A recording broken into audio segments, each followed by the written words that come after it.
Mehbooba says bigots have converted holy celebrations into source of fear for minorities. ਜੁਮੇ ਦੀ ਨਮਾਜ਼ ਤੋਂ ਪਹਿਲਾਂ ਜਿਹੜਾ ਉਹਨਾਂ ਦਾ ਇੱਕ ਪੀਸਫੁਲ ਜਿਹੜੀਆਂ ਦੋ ਧਿਰਾਂ ਨੇ ਜਿਨ੍ਹਾਂ 'ਚ ਜੰਮੂ ਕਸ਼ਮੀਰ ਅਵਾਮੀ ਐਕਸ਼ਨ ਕਮੇਟੀ ਤੇ ਇਤਿਹਾਦੁਲ ਮੁਸਲਮਾਨੀਨ ਉਹਨਾਂ ਦੇ ਉੱਤੇ ਪਾਬੰਦੀ ਲਾ ਦਿੱਤੀ। ਔਰ योगी कह रहे देखो कि बहुत पीसफुल होली हो गई। असी तो ही कहते हैं कि सनातन सारे गल नाल लांदे ने एक दूजे नूं। देखो कोई वो तुसीं उन्हां नूं घरों नहीं निकलण दिता, उन्हां नूं नमाज नहीं अदा करन दित्ती, बहुत सारियां थावां ते पाबंदी लाई। ये माहौल क्रिएट कर रहे हैं। सैकंड थर्ड क्लास सिटीजन तो माइनॉरिटीज़ नूं बनाया ही होया सी कि वो हिंदुआं दे खौफ थल्ले जीण, उन्हां दे मंदिर दे सामने लंघदे डरन। ਜਦੋਂ ਹਿੰਦੂ ਉਹਨਾਂ ਦੇ ਮਸਜਿਦ ਜਾਂ ਗੁਰਦੁਆਰੇ ਦੇ ਸਾਹਮਣੇ ਆਏ ਤੇ ਉਹ ਬਾਹਰ ਨਿਕਲ ਕੇ ਉਹਦੇ ਗਲ 'ਚ ਹਾਰ ਪਾਣ, ਸਵਾਗਤ ਕਰਨ, ਇਹੀ ਗੁਲਾਮੀ ਹੁੰਦੀ ਹੈ।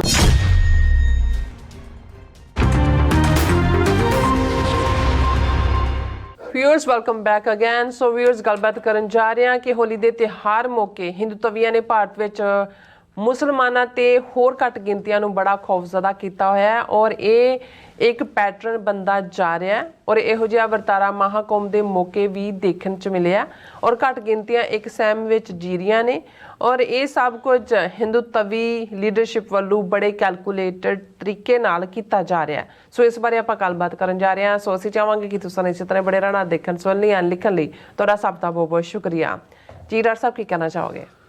ਦੇਖੋ, ਜਦੋਂ ਅਲਾਮਾ ਇਕਬਾਲ ਨੇ 1930 ਦੇ ਵਿੱਚ ਜਿਹੜਾ ਪਾਕਿਸਤਾਨ ਬਾਅਦ ਜਿਹੜੀ ਲਾਹੌਰ ਡੈਕਲੇਰੇਸ਼ਨ ਰਾਹੀਂ 23 ਮਾਰਚ 1940 ਨੂੰ ਇੱਕ ਕੰਕਰੀਟ ਫਾਰਮ 'ਚ ਸਾਹਮਣੇ ਆਇਆ ਔਰ ਵਿਦਿਨ 7 ਇਅਰਸ ਮਾਰਚ 1940 ਤੋਂ ਬਾਅਦ ਇੱਕ ਹਕੀਕਤ ਬਣਿਆ। ਸੋ ਅਲਾਮਾ ਇਕਬਾਲ ਉਸ ਟ੍ਰੈਂਡ ਨੂੰ ਬੜਾ ਕਲੋਜ਼ਲੀ ਫੋਲੋ ਕਰ ਰਹੇ ਸੀ, ਦੇਖ ਰਹੇ ਸੀ। ਮੁਹੰਮਦ ਅਲੀ ਜਿਨਾ ਜਿਹੜੇ ਕਾਂਗਰਸ ਦੇ ਫਾਊਂਡਰਸ ਦੇ ਨਾਲ ਖੜੇ ਸੀ ਲਖਨਊ ਪੈਕਟ ਦੇ ਵਿੱਚ, ਉਹਨਾਂ ਨੂੰ ਈਵਨ ਹਿੰਦੂ ਮੁਸਲਿਮ ਯੂਨਿਟੀ ਦਾ ਐਂਬੈਸਡਰ ਕਿਹਾ ਜਾਂਦਾ ਸੀ ਉਸ ਪੀਰੀਅਡ 'ਚ। ਉਹਦੇ ਵਿੱਚ ਕੋਈ ਸ਼ੱਕ ਨਹੀਂ ਹੈ ਕਿ ਮੁਹੰਮਦ ਅਲੀ ਜਿਨਾ ਇੱਕ ਸਚਿਆਰਤਾ ਨਾਲ ਸੈਕੂਲਰਿਜ਼ਮ 'ਚ ਯਕੀਨ ਰੱਖਣ ਵਾਲੇ ਵੀ ਔਰ ਉਹਨਾਂ ਦਾ ਇਹ ਬੜਾ ਸਪਸ਼ਟ ਜਿਹੜਾ ਥਾਟ ਸੀ ਕਿ ਸਿਆਸਤ ਨੂੰ ਧਰਮ ਦੇ ਵਿੱਚ ਰਲਗੱਡ ਨਹੀਂ ਕਰਨਾ ਚਾਹੀਦਾ ਪੋਲੀਟੀਕਲ ਪਰਪਸਿਸ ਕਰਕੇ, ਔਰ ਰੂਲ ਆਫ ਦਾ ਲਾਅ ਹੋਣਾ ਚਾਹੀਦਾ। ਕਿਉਂਕਿ ਖੁਦ ਵੀ ਉਹ ਇੱਕ ਨਾਮੀ ਵਕੀਲ ਸਨ ਔਰ ਇਹ ਉਹਨਾਂ ਦੀ ਇੱਕ ਕੰਪਲੀਟ ਆਈਡੀਓਲੋਜੀ ਸੀ ਇਸ ਦੇ ਉੱਤੇ। ਇਹੀ ਕਾਰਨ ਸੀ ਕਿ ਜਦੋਂ ਫਸਟ ਵਰਲਡ ਵਾਰ ਦੇ ਵਿੱਚ ਆਟੋਮਨ ਅੰਪਾਇਰ ਜਿਹੜੀ ਹੈ ਉਸ ਦਾ ਭੋਗ ਪੈਂਦਾ ਹੈ ਔਰ ਮਿਡਲ ਈਸਟ ਸਾਰਾ ਉਹਨਾਂ ਦੇ ਹੱਥਾਂ 'ਚੋਂ ਨਿਕਲਦਾ ਹੈ। ਖਲੀਫੇ ਦਾ ਸਿਸਟਮ, ਕੈਲੀਫੇਟ ਜਿਹਨੂੰ ਕਹਿੰਦੇ ਸੀ, ਉਹ ਵੀ ਖ਼ਤਮ ਕੀਤਾ ਜਾਂਦਾ ਹੈ। ਅਤੇ ਭਾਰਤ ਦੇ ਵਿੱਚ ਮੁਸਲਮਾਨ ਜਿਹੜੇ ਨੇ ਖਾਸ ਤੌਰ 'ਤੇ ਸਾਊਥ ਕੇਰਲਾ ਔਰ ਉਸ ਜਿਹੜਾ ਕੇਰਲਾ ਸਟੇਟ ਬਾਅਦ 'ਚ ਬਣਦੀ ਹੈ, ਉਸ ਵੇਲੇ ਸ਼ਾਇਦ ਮਾਲਾਬਾਰ ਸੀ ਜਾਂ ਕਿਹੜੀ ਰਿਆਸਤ ਸੀ, ਉਹ ਖੜੇ ਹੋ ਜਾਂਦੇ ਨੇ ਖਲੀਫੇ ਦੇ ਹੱਕ 'ਚ, ਜਿਸ ਮੂਵਮੈਂਟ ਨੂੰ ਖਿਲਾਫਤ ਕਿਹਾ ਜਾਂਦਾ। ਔਰ ਗਾਂਧੀ ਅਜੇ ਨਵਾਂ ਸਾਊਥ ਅਫਰੀਕਾ 'ਚੋਂ ਆਇਆ ਸੀ, 20 ਸਾਲ ਉੱਥੇ ਲਾ ਕੇ ਵਕਾਲਤ ਉਹਦੀ ਫੇਲ ਹੋਈ ਸੀ ਔਰ ਉਹਨੇ ਇਹ ਦੇਖਦੇ ਆ ਕਿ ਵੀ ਮੁਸਲਮਾਨਾਂ ਦੀ ਮਦਦ ਲਈ ਜਾ ਸਕਦੀ ਹੈ, ਇਹਨਾਂ ਨੂੰ ਇੱਕ ਮੋਹਰਾ ਬਣਾਇਆ ਜਾ ਸਕਦਾ, ਜਿਵੇਂ ਬਾਅਦ 'ਚ ਕਾਂਗਰਸ ਨੇ ਸਿੱਖਾਂ ਨੂੰ ਵੀ ਬਣਾਇਆ। ਔਰ ਉਹਨੇ ਖਿਲਾਫਤ ਮੂਵਮੈਂਟ ਦੀ ਹਮਾਇਤ ਕੀਤੀ ਕਿ ਜੀ ਅਸੀਂ ਖਲੀਫੇ ਦੇ ਨਾਲ ਖੜ੍ਹੇ ਹਾਂ ਔਰ ਮੁਸਲਮਾਨਾਂ ਦੀ। ਸਿਰਫ ਉਹਦਾ ਕੋਈ ਹਮਦਰਦੀ ਨਹੀਂ ਸੀ, ਲੇਕਿਨ ਉਹ ਮੁਸਲਮਾਨਾਂ ਨੂੰ ਵਰਤਣਾ ਚਾਹੁੰਦੇ ਸੀ ਐਜ਼ ਏ ਰਾ ਮਟੀਰੀਅਲ, ਜਿਹੜੇ ਉਹ ਵਰਤੇ ਵੀ ਗਏ। ਔਰ ਅੱਜ ਜਿਹੜਾ 20 ਕਰੋੜ ਮੁਸਲਮਾਨ ਜੇ ਚੀਕਾਂ ਮਾਰ ਰਿਹਾ ਹੈ ਤੇ ਜਿਹੜੇ ਵਰਤੇ ਗਏ ਮੌਲਾਨਾ ਅਬੁਲ ਕਲਾਮ ਆਜ਼ਾਦ ਔਰ ਉਹ ਦੂਜੇ ਅਲੀ ਭਰਾ ਤੇ ਫਲਾਣੇ ਟਮਕੇ ਜਿਹੜੇ ਗਾਂਧੀ ਦੇ ਸੈਕੂਲਰਿਜ਼ਮ ਜਾਂ ਦੂਸਰੇ ਦਾ ਸ਼ਿਕਾਰ ਹੋਏ। ਲੇਕਿਨ ਇਸ ਸਾਰੇ ਦੇ ਬਾਵਜੂਦ ਜਿਹੜੀ ਇਹਨਾਂ ਦੀ ਅੰਦਰੂਨੀ ਲਾਈਨ ਸੀ ਜਿਹਨੂੰ ਅਲਾਮਾ ਇਕਬਾਲ ਨੇ ਚੰਗੀ ਤਰ੍ਹਾਂ ਸਮਝਿਆ ਔਰ 1937 ਦੇ ਵਿੱਚ ਜਿਹੜੀਆਂ ਸਟੇਟਾਂ ਦੀਆਂ ਇਲੈਕਸ਼ਨਸ ਹੋਈਆਂ ਉਹਦੇ 'ਚ ਮੁਸਲਿਮ ਲੀਗ ਜਿਹੜੀ ਹੈ ਉਸ ਨੂੰ ਤਾਂ ਬਹੁਤ ਘੱਟ ਵੋਟਾਂ ਮਿਲੀਆਂ। ਕਾਂਗਰਸ ਸਾਰੇ ਪ੍ਰੋਵਿੰਸਿਸ 'ਚ ਆਈ ਔਰ ਜਿਨ੍ਹਾਂ ਸੂਬਿਆਂ 'ਚ ਕਾਂਗਰਸ ਆਈ ਉਹਨਾਂ ਦੇ ਵਿੱਚ ਔਰ ਇੱਧਰ ਪੰਜਾਬ ਦੇ ਵਿੱਚ ਯੂਨੀਅਨਿਸਟ ਪਾਰਟੀ ਆਈ ਜਿਹੜੀ ਅਗੇਨ ਇੱਕ ਸੈਕੂਲਰ ਪਾਰਟੀ ਸੀ, ਉਹਦੇ ਨਾਲ ਅਕਾਲੀ ਵੀ ਸੀ, ਕਾਂਗਰਸ ਵੀ ਸੀ ਔਰ ਸਿਕੰਦਰ ਹਯਾਤ ਖਾਨ ਬਾਅਦ ਦੇ ਵਿੱਚ ਖਿਜਰ ਹਯਾਤ ਖਾਨ ਟਿਵਾਣਾ ਚੀਫ ਮਿਨਿਸਟਰ ਬਣਿਆ। ਹੁਣ ਉਹ ਜਿਹੜੀਆਂ ਕਾਂਗਰਸ ਡੋਮੀਨੇਟਡ ਸਰਕਾਰਾਂ ਸੀ ਉਹਨਾਂ 'ਚ ਜਿਵੇਂ ਹਿੰਦੂਤਵਾ ਵਾਲੇ ਅੱਜ ਜੋ ਕੁਛ ਕਰ ਰਹੇ ਨੇ ਉਹ ਟ੍ਰੈਂਡ ਉਦੋਂ ਵੀ ਸੂਰਜ ਨਮਸਕਾਰ, ਯੋਗਾ ਔਰ ਦੂਜੀਆਂ ਤੀਜੀਆਂ ਸਾਰੀਆਂ ਚੀਜ਼ਾਂ ਜਿਹੜੀਆਂ ਨੇ ਉਹ ਲਾਗੂ ਕਰਨੀਆਂ ਸ਼ੁਰੂ ਕਰਤੀਆਂ। ਔਰ ਉਹਨੇ ਸਭ ਤੋਂ ਜ਼ਿਆਦਾ ਬਹੁਤ ਵਾਰੀ ਇਹ ਹੁੰਦਾ ਹੈ, ਹਾਲਾਂ ਥਾਟ ਤਾਂ ਕਈ ਚੱਲ ਰਹੇ ਹੁੰਦੇ ਨੇ, ਲੇਕਿਨ ਕਦੋਂ ਉਹ ਥਾਟ ਕੰਕਰੀਟ ਹੁੰਦਾ ਹੈ ਜਾਂ ਉਸ ਦੇ ਪਿੱਛੇ ਲੋਕ ਜੁੜਦੇ ਨੇ, ਜਦੋਂ ਕੋਈ ਚੀਜ਼ ਤੁਸੀਂ ਜਲਵਾਗਰ ਹੁੰਦੀ ਦੇਖਦੇ ਹੋ। ਸੋ ਉਹਨਾਂ ਨੇ, ਮੁਹੰਮਦ ਅਲੀ ਜਿਨ੍ਹਾਂ ਨੇ ਇਹ ਰਿਅਲਾਈਜ਼ ਕਰ ਲਿਆ ਕਿ ਵੀ ਅਜੇ ਤਾਂ ਅੰਗਰੇਜ਼ ਇੱਥੇ ਬੈਠੇ ਨੇ, ਇਹ ਥੋੜ੍ਹੀ ਜਿਹੀ ਆਟੋਨਮੀ ਪ੍ਰੋਵਿੰਸ਼ੀਅਲ ਮਿਲੀ ਹੈ ਅਤੇ ਇਹ ਕਰ ਰਹੇ ਨੇ, ਜਿੱਦਣ ਇਹਨਾਂ ਦੇ ਕੋਲ ਪੋਲੀਟੀਕਲ ਪਾਵਰ ਆਏਗੀ ਇਹ ਤਾਂ ਸਾਡਾ ਹਾਲ ਉਹੀ ਕਰ ਦੇਣਗੇ ਜੋ ਸਪੇਨ ਦੇ ਵਿੱਚ ਇਨਕੁਇਜ਼ੀਸ਼ਨ ਦੇ ਵੇਲੇ ਹੋਇਆ।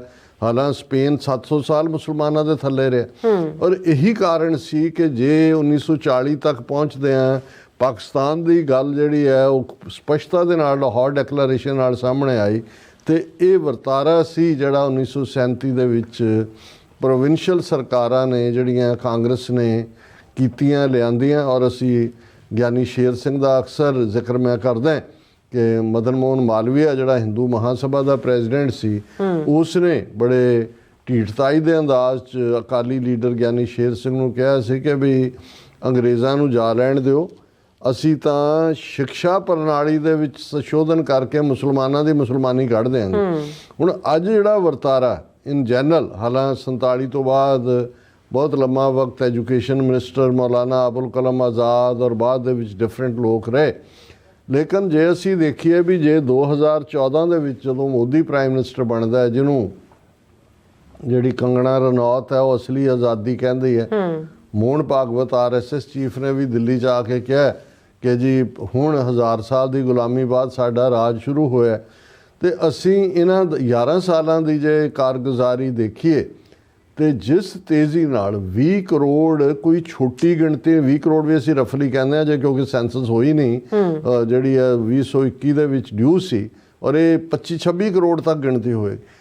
ਔਰ ਇਹ ਆਬਾਦੀ ਜੇ ਕੁੱਲ ਦੁਨੀਆ 'ਚ ਮੁਸਲਮਾਨਾਂ ਦੀ ਆਬਾਦੀ ਦਾ ਦੇਖੀਏ, ਜੇ ਸਭ ਤੋਂ ਜ਼ਿਆਦਾ ਗਿਣਤੀ ਜਿਹੜੀ ਹੈ ਉਹ ਇੰਡੋਨੇਸ਼ੀਆ ਜਾਂ ਪਾਕਿਸਤਾਨ ਜਾਂ ਉਹਦੇ ਬਰਾਬਰ ਜਿਹਾ ਹੀ ਪਹੁੰਚ ਜਾਂਦੀ ਹੈ ਇੰਡੀਆ ਦੇ ਮੁਸਲਮਾਨਾਂ ਦੀ ਗਿਣਤੀ।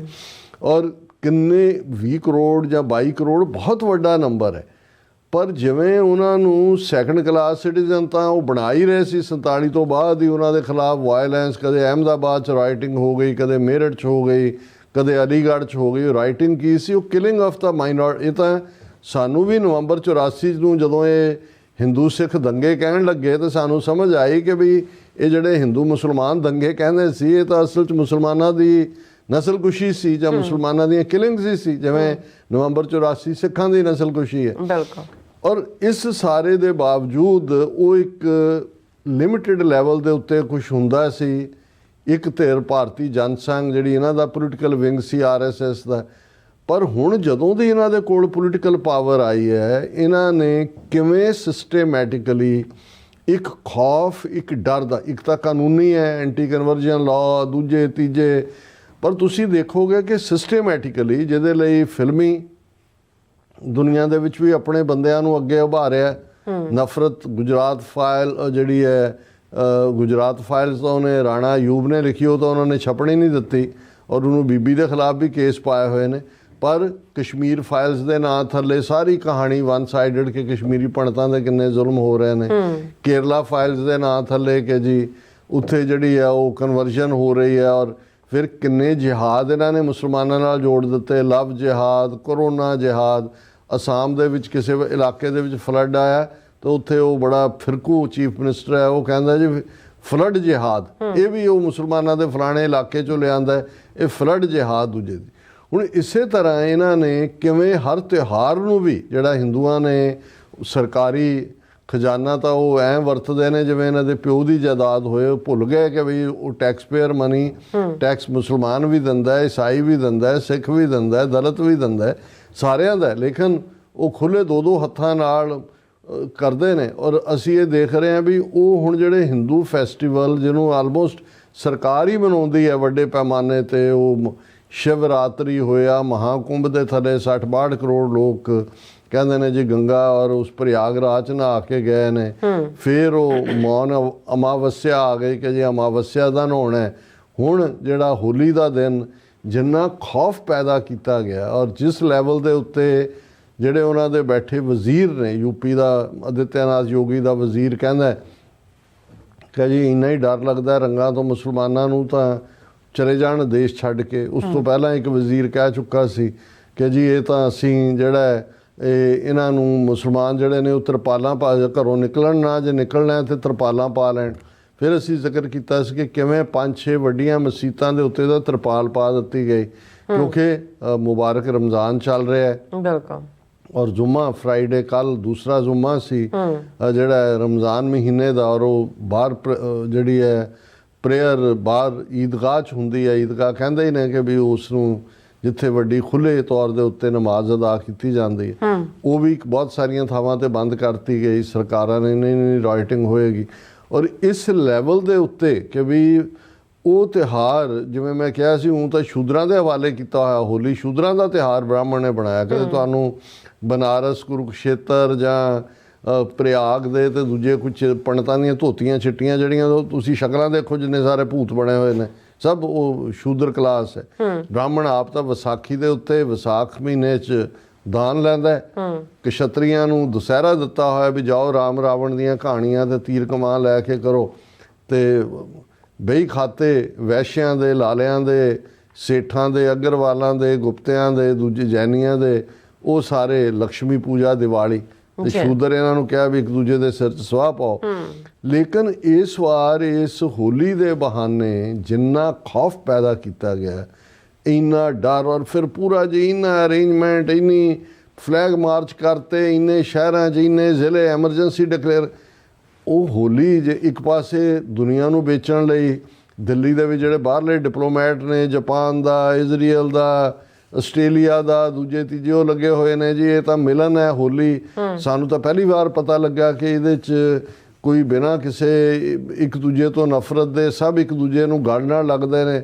ਕਈਆਂ ਨੇ ਇਹਨੂੰ ਈਦ ਨਾਲ ਕੰਪੇਅਰ ਕਰਨਾ ਸ਼ੁਰੂ ਕਰਤਾ। ਦੇਖੋ ਜੀ ਇਹ ਤਾਂ ਜਿਵੇਂ ਈਦ ਦੇ ਉੱਤੇ ਸਾਰੇ ਇੱਕ ਦੂਜੇ ਨੂੰ ਗਲ ਮਿਲਦੇ ਨੇ, ਭਾਈ ਭਾਈ, ਇਹ ਤਾਂ ਹੋਲੀ ਹਿੰਦੂਆਂ ਦਾ ਈਦ ਮਿਲਣ ਤੋਂ ਵੀ ਬਹੁਤ ਪਹਿਲਾਂ ਦਾ। ਈਦ ਮਿਲਣ ਤਾਂ 1400 ਸਾਲ 'ਚ ਸ਼ੁਰੂ ਹੋਇਆ, ਅਸੀਂ ਤਾਂ ਹਜ਼ਾਰਾਂ, ਅਸੀਂ ਤਾਂ ਸਨਾਤਨ ਹੈ ਦੂਜੇ। ਪਰ ਕਿਸ ਲੈਵਲ ਦਾ ਡਰ ਔਰ ਖੌਫ ਹੁਣ ਲੰਘ ਗਏ। ਬਹੁਤਿਆਂ ਨੇ ਸੁੱਖ ਦਾ ਸਾਹ ਲਿਆ ਕਿ ਭਾਈ ਕੋਈ ਉਸ ਲੈਵਲ ਦੀ ਰਾਈਟਿੰਗ ਨਹੀਂ। ਹਾਲਾਂ ਮਸੀਤਾਂ ਅਪਮਾਨਿਤ ਹੋਈਆਂ, ਖੌਫ ਦੇ ਨਾਲ, ਡਰ ਦੇ ਨਾਲ ਲੋਕ ਘਰਾਂ 'ਚੋਂ ਨਹੀਂ ਨਿਕਲੇ। ਔਰ ਦੂਸਰੇ ਪਾਸੇ ਅਸੀਂ ਦੇਖਦੇ ਹਾਂ ਵੀ ਇੱਕ ਪਾਸੇ ਉਮਰ ਅਬਦੁੱਲਾ ਦੀ ਹਕੂਮਤ ਆ ਜੰਮੂ ਕਸ਼ਮੀਰ 'ਚ, ਪਰ ਚੱਲ ਉੱਥੇ ਕੀ ਰਿਹਾ, ਐਨ ਜੁਮੇ ਦੀ ਨਮਾਜ਼ ਤੋਂ ਪਹਿਲਾਂ ਜਿਹੜਾ ਉਹਨਾਂ ਦਾ ਇੱਕ ਪੀਸਫੁਲ ਜਿਹੜੀਆਂ ਦੋ ਧਿਰਾਂ ਨੇ ਜਿਨ੍ਹਾਂ 'ਚ ਜੰਮੂ ਕਸ਼ਮੀਰ ਅਵਾਮੀ ਐਕਸ਼ਨ ਕਮੇਟੀ ਤਾਂ ਇਤਿਹਾਦੁਲ ਮੁਸਲਮਾਨੀਨ ਉਹਨਾਂ ਦੇ ਉੱਤੇ ਪਾਬੰਦੀ ਲਾ ਦਿੱਤੀ। ਔਰ ਉਹਨਾਂ ਨੂੰ ਕਿਉਂਕਿ ਜਿਹੜਾ ਮੀਰਵਾਇਜ਼ ਉਮਰ ਫਾਰੂਕ ਹੈਡ ਕਰਦਾ, ਜਿਨ੍ਹਾਂ ਦੇ ਪਿਓ ਦਾ ਕਤਲ ਕੀਤਾ ਗਿਆ ਸੀ, ਔਰ ਬੜਾ ਮੋਡਰੇਟ ਸੌਫਟ ਸਪੋਕਨ ਬੰਦਾ, ਮੈਂ ਵੀ ਮਿਲਿਆ ਉਹਨੂੰ। ਈਵਨ ਜੁਮੇ ਦੀ ਨਮਾਜ਼ ਜਦੋਂ ਸ੍ਰੀਨਗਰ ਦੀ ਜਿਹੜੀ ਹੈ ਮਸਜਿਦ 'ਚ ਪੜ੍ਹਾਉਣ ਜਾਣ ਲੱਗਾ ਤੇ ਉਹਨੂੰ ਹਾਊਸ ਅਰੈਸਟ ਕਰ ਲਿਆ ਗਿਆ। ਦੋਨੋਂ ਜਥੇਬੰਦੀਆਂ ਵੀ ਬੈਨ ਕੀਤੀਆਂ, ਉਹ ਵੀ। ਔਰ ਠੀਕ ਮਹਿਬੂਬਾ ਮੁਫਤੀ ਨੇ ਕਿਹਾ ਕਿ ਵੀ ਇਹ ਜਿਹੜਾ Mehbooba says bigots have converted Holi celebrations into source of fear for minorities. ਵੀ ਇਹ ਜਿਹੜੇ ਅੱਜ ਇਵੇਂ ਹਿੰਦੂਆਂ ਔਰ ਮੁਸਲਮਾਨਾਂ ਨੂੰ ਇੱਕ ਦੂਜੇ ਦੇ ਅਗੇਂਸਟ ਪਿਚ ਕੀਤਾ ਜਾ ਰਿਹਾ ਹੈ, ਉਹਨਾਂ ਦਾ ਕਹਿਣਾ ਵੀ ਇਹ ਬਹੁਤ ਖਤਰਨਾਕ ਗੱਲ ਹੈ। ਔਰ ਦੂਜੇ ਪਾਸੇ ਸਾਰਾ ਮੀਡੀਆ ਭਰਿਆ ਜੀ ਕਿ ਬਹੁਤ ਪੀਸਫੁਲ ਹੋਲੀ ਹੋ ਗਈ, ਟਾਈਟ ਸਿਕਿਉਰਿਟੀ। ਜੋਗੀ ਕਹਿ ਰਿਹਾ ਦੇਖੋ ਇੰਨੀ ਪੀਸਫੁਲ ਹੋਈ, ਅਸੀਂ ਤਾਂ ਹੀ ਕਹਿੰਦੇ ਹਾਂ ਕਿ ਸਨਾਤਨ ਸਾਰੇ ਗਲ ਨਾਲ ਲਾਉਂਦੇ ਨੇ ਇੱਕ ਦੂਜੇ ਨੂੰ। ਦੇਖੋ ਕੋਈ ਉਹ ਤੁਸੀਂ ਉਹਨਾਂ ਨੂੰ ਘਰੋਂ ਨਹੀਂ ਨਿਕਲਣ ਦਿੱਤਾ, ਉਹਨਾਂ ਨੂੰ ਨਮਾਜ਼ ਨਹੀਂ ਅਦਾ ਕਰਨ ਦਿੱਤੀ, ਬਹੁਤ ਸਾਰੀਆਂ ਥਾਵਾਂ 'ਤੇ ਪਾਬੰਦੀ ਲਾਈ, ਇੱਕ ਖੌਫ ਭਰਪਾ ਕੀਤਾ। ਔਰ ਇਸ ਸਾਰੇ ਦੇ ਚੱਲਦਿਆਂ ਅਸੀਂ ਸਮਝਦੇ ਹਾਂ ਕਿ ਇਹ ਇਕੱਲਾ ਨਹੀਂ ਹੈ ਮੁਸਲਮਾਨਾਂ ਦੇ ਹਵਾਲੇ, ਸਿੱਖਾਂ ਦੇ ਹਵਾਲੇ ਨਾਲ। ਤੁਸੀਂ ਆ ਪਿਛਲੇ ਦਿਨਾਂ 'ਚ ਰਿਸ਼ੀਕੇਸ਼ 'ਚ ਇੱਕ ਸਿੱਖ ਦੁਕਾਨਦਾਰ ਦੀ ਉਹ ਕੁੱਟ ਕੀਤੀ ਭੀੜ ਨੇ। ਔਰ ਦੂਸਰਾ ਔਰ ਐਨ ਹੋਲੀ ਵਾਲੇ ਦਿਨ ਹੀ ਜਿਹੜਾ ਆ ਦਰਬਾਰ ਸਾਹਿਬ ਦੇ ਸਰਾਂ ਦੇ ਵਿੱਚ ਕਿਵੇਂ ਇੱਕ ਹਰਿਆਣਵੀ ਹਿੰਦੂ ਨੌਜਵਾਨ ਜਿਹੜਾ ਉਹਨੇ ਰੋਡ ਨਾਲ ਅਟੈਕ ਕਰਕੇ ਦੋਆਂ ਨੂੰ ਸੀਰੀਅਸਲੀ ਜ਼ਖਮੀ ਕੀਤਾ, ਦੋ ਵੈਸੇ ਜ਼ਖਮੀ ਨੇ। ਸੋ ਇਹ ਸਾਰੀਆਂ ਘਟਨਾਵਾਂ, ਔਰ ਅਸੀਂ ਇਹ ਦੇਖਦੇ ਹਾਂ ਕਿ ਬਈ ਸਿੱਖਾਂ ਦੇ ਇੱਕ ਤਬਕੇ ਨੇ ਤਾਂ ਗਿਵੇ ਨਹੀਂ ਕਰਤਾ, ਉਹ ਤਾਂ ਇਹਨਾਂ ਦੇ ਨਾਲ ਹੀ ਜਿਹੜੇ ਨੇ ਉਹ ਭੂਤ ਬਣਨ ਨੂੰ ਤਿਆਰ ਨੇ, ਜਿਵੇਂ ਇੱਕ ਦੂਜੇ ਦੇ ਸਿਰ 'ਚ ਸਵਾਹ ਪਾਉਣ ਨੂੰ। ਪਰ ਇਹ ਹੌਲੀ ਇਹ ਮਾਹੌਲ ਕ੍ਰੀਏਟ ਕਰ ਰਹੇ ਨੇ। ਸੈਕੰਡ ਥਰਡ ਕਲਾਸ ਸਿਟੀਜ਼ਨ ਤਾਂ ਮਾਈਨੋਰਿਟੀਜ਼ ਨੂੰ ਬਣਾਇਆ ਹੀ ਹੋਇਆ ਸੀ ਕਿ ਉਹ ਹਿੰਦੂਆਂ ਦੇ ਖੌਫ ਥੱਲੇ ਜੀਣ, ਉਹਨਾਂ ਦੇ ਮੰਦਿਰ ਦੇ ਸਾਹਮਣੇ ਉਹ ਲੰਘਦਿਆਂ ਡਰਨ। ਜਦੋਂ ਹਿੰਦੂ ਉਹਨਾਂ ਦੇ ਮਸਜਿਦ ਜਾਂ ਗੁਰਦੁਆਰੇ ਦੇ ਸਾਹਮਣੇ ਆਏ ਤੇ ਉਹ ਬਾਹਰ ਨਿਕਲ ਕੇ ਉਹਦੇ ਗਲ 'ਚ ਹਾਰ ਪਾਉਣ, ਸਵਾਗਤ ਕਰਨ। ਇਹੀ ਗੁਲਾਮੀ ਹੁੰਦੀ ਹੈ। ਹੋਰ ਹੁਣ ਮੁਗਲਾਂ ਦੀ ਜਾਂ ਮੁਸਲਮਾਨਾਂ ਦੀ ਹਕੂਮਤ 800 ਸਾਲ ਰਹੀ ਹੈ, 800 ਕਰੋੜ ਹਿੰਦੂ ਕਿਵੇਂ ਬਚ ਗਿਆ? ਲੇਕਿਨ ਜਦੋਂ ਹਕੂਮਤਾਂ ਦੇ ਚੱਲਦੀਆਂ ਨੇ, ਜਿਸ ਦਾ ਵੀ ਹੁੰਦਾ ਹੈ, ਜੇ ਉਹਦਾ ਉਸੇ ਹੀ ਹਕੂਮਤ ਦੇ ਵਿੱਚ ਅਕਬਰ ਵਰਗੇ ਬਾਦਸ਼ਾਹ ਵੀ ਸੀ ਜਿਹੜੇ ਖੁਦ ਜਿਹੜੇ ਨੇ ਉਹ ਹਰ ਤਿਉਹਾਰ ਔਰ ਹਰ ਮੌਕਾ ਜਿਹੜਾ ਹੈ ਉਹ ਛੁੱਟੀ ਵੀ ਔਰ ਕੈਦੀਆਂ ਨੂੰ ਵੀ ਛੱਡਿਆ ਜਾਣਾ, ਉਹ ਦੀਵਾਲੀ ਹੋਏ, ਹੋਲੀ ਹੋਏ ਜਾਂ ਦੂਸਰੀਆਂ ਰਾਮਨੌਮੀ ਹੋਏ। ਔਰ ਉਸ ਜ਼ਮਾਨੇ ਦੇ ਵਿੱਚ ਉਸ ਕਿਸਮ ਦੇ ਸਕਾਲਰ ਵੀ ਅਮੀਰ ਖੁਸਰੋ ਵਰਗੇ ਸੀ ਜਿਨ੍ਹਾਂ ਨੇ ਵੇਦਾਂ, ਸ਼ਾਸਤਰਾਂ, ਉਪਨਿਸ਼ਦਾਂ ਦਾ ਫਾਰਸੀ ਦੇ ਵਿੱਚੋਂ ਲੱਥਾ ਕੀਤਾ, ਜਿਹਨੇ ਉਰਦੂ ਵਰਗੀ ਜ਼ਬਾਨ ਔਰ ਇਹ ਤਬਲਾ, ਠੁਮਰੀ, ਇਹ ਸਾਰੀਆਂ ਚੀਜ਼ਾਂ ਦਿੱਤੀਆਂ, ਜਿਹੜਾ ਜਿਹਨੂੰ ਸਾਂਝੀ ਤਹਿਜ਼ੀਬ, ਹਿੰਦੁਸਤਾਨੀ ਤਹਿਜ਼ੀਬ ਜਾਂ ਇਹ ਬੜੇ ਗੰਗਾ ਜਮਨੀ ਤਹਿਜ਼ੀਬ ਕਹਿੰਦੇ ਨੇ। ਪਰ ਅੱਜ ਉਹਨਾਂ ਦੇ ਹੱਥ 'ਚ ਪਾਵਰ ਹੈ ਜਿਹੜੇ ਉਸ ਨੂੰ ਬਿਲਕੁਲ ਸਾਵਰਕਰ ਦੀ ਲਾਈਨ ਦੇ ਥੱਲੇ, ਜਿੱਥੇ ਜਿਹੜਾ ਉਹ ਹਿੰਦੂ ਤੋਂ ਬਿਨਾਂ ਕਿਸੇ ਹੋਰ ਦਾ ਕੋਈ ਮੁਕਾਮ ਨਹੀਂ ਹੈ, ਜਾਂ ਉਹ ਐਨਾਹੀਲੇਟ ਔਰ ਐਸਿਮੀਲੇਟ, ਜਾਂ ਇਹਨਾਂ ਦਾ ਖਾਤਮਾ ਤੇ ਜਾਂ ਇਹ ਹਿੰਦੂ ਉਸ ਖਾਰੇ ਸਮੁੰਦਰ ਦੇ ਵਿੱਚ ਆਪਣੇ ਆਪ ਨੂੰ ਡੋਬਣ ਲਈ ਮਾਈਨੋਰਟੀਜ਼ ਤਿਆਰ ਰਹਿਣ। ਜੀ ਡਾਕਟਰ ਸਾਹਿਬ, ਤੁਹਾਡਾ ਬਹੁਤ ਸ਼ੁਕਰੀਆ। ਸੋ ਹੱਥ ਲੈਣੇ ਬ੍ਰੇਕ। ਵਿਊਅਰਸ ਤੁਸੀਂ ਇਸੇ ਤਰ੍ਹਾਂ ਜੁੜੇ ਰਹਿਣਾ। ਮਿਲਦੇ ਹਾਂ ਛੋਟੇ ਜਿਹੇ ਵਕਫੇ ਤੋਂ ਬਾਅਦ।